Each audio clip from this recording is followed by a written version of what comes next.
আসসালামু আলাইকুম। কেমন আছো তোমরা? আই হোপ তোমরা সবাই খুব ভালো আছো। আলহামদুলিল্লাহ আল্লাহর রহমতে আমরাও খুব ভালো এবং সুস্থ আছি। তো আবারও চলে এসেছি প্রায় ১ মাস পরে একটা নতুন রেসিপি নিয়ে।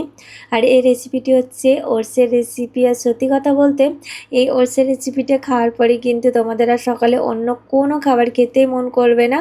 এতটাই টেস্টি আর এতটাই হেলদি হয়। তো চলো আমি কেমনভাবে বানিয়েছি সেটা তোমাদের সঙ্গে শেয়ার করব। তো ভিডিওটাকে স্কিপ না করে প্রথম থেকে শেষ পর্যন্ত দেখতে থাকো। এখানে আমার পছন্দ মতো ফ্রুটস কেটে রেডি করে নিয়েছি। তোমরা তোমাদের পছন্দের ফ্রুটস নিয়ে নেবে।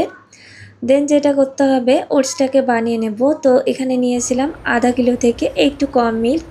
আর মিল্কটাকে কিন্তু আমি প্রথমে খুব ভালো করে ফুটিয়ে একটু গাঢ় করে নিয়েছিলাম।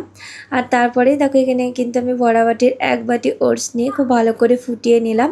প্রায় ৫ থেকে ৭ মিনিটে কিন্তু ওটসটা তৈরি হয়ে যায়। আর এখানে ঠিকটাও দেখতে পাচ্ছ, খুব একটা গাঢ় নেই, খুব একটা পাতলাও নেই, মিডিয়াম করে কিন্তু আমি ওটসটাকে বানিয়ে নিয়েছি। পরে সাইডে ওটসের প্লেটটা সাজিয়ে নেব। তো প্রথমেই কিন্তু আমি এখানে ২ চামচ মতো ওটস দিয়ে দিলাম। তো তোমরা চাইলে কিন্তু ওটসের মধ্যে ফ্রুটসগুলোকে অ্যাড করে দিতে পারো, বাট আমি ফ্রুটসগুলোকে আলাদাভাবে রাখি। তো ওটসের পাশে দেখো এখানে দিয়ে দিলাম কিছুটা অ্যাপেল কুচি, দিয়ে দিচ্ছি কিছুটা পেঁপে, কিছুটা দিয়ে দিলাম আম, আর দিলাম এখানে কলা আর পেয়ারা। আমাদের যেটা পছন্দের ফ্রুটস সেটাই তোমরা অ্যাড করে দেবে। তো এখানে ফাইনালি কিন্তু আমার ফ্রুটসটা দেওয়া হয়ে গেছে। আর দিয়ে দিচ্ছি 2টো খেজুর, আর নিয়েছিলাম 2টো ডিম সেদ্ধ।